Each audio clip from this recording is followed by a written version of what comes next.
So we're gearing up for Thanksgiving here in the US, and I've been thinking about some things that my family's Thanksgiving traditions have taught me about being a better author coach. And just to give you a little bit of background in my family, Thanksgiving is a long-standing tradition where we have friends and family come in from all over the country. I was describing it to a friend earlier as it's sort of like summer camp for adults in the fall and for the kids, but it's just filled with a lot of sitting around, playing music, hiking, going on runs, playing in the pool, just like eating, of course, and just being in each other's company. And in reflecting on what my family's Thanksgiving traditions have taught me about being an author coach, I just wanted to share with you 3 quick tips. And whether you yourself are becoming an author or are thinking of becoming an author one day, these are tips that I use with my clients that you can apply to your own author journey wherever you find yourself. And the first tip, or the first thing that I've learned, is that presence really is everything. You know, one of the things, if I think about why do I love my family's Thanksgiving traditions the most,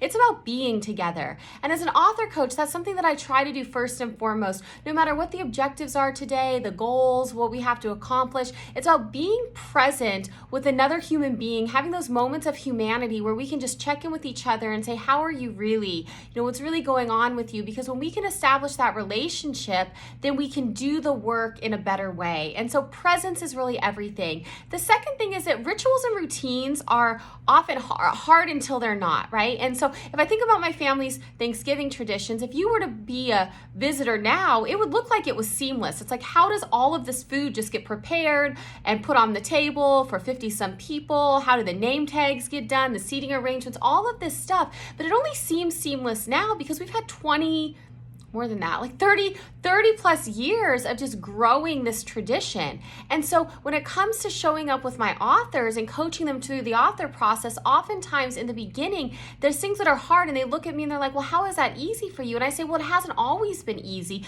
but rituals and routines become easier over time. So whatever it is that you know that you need to establish in your writing practice, just keep showing up. That presence is important. And then the second one is just establish those rituals and routines and know that it's not always going to feel hard forever.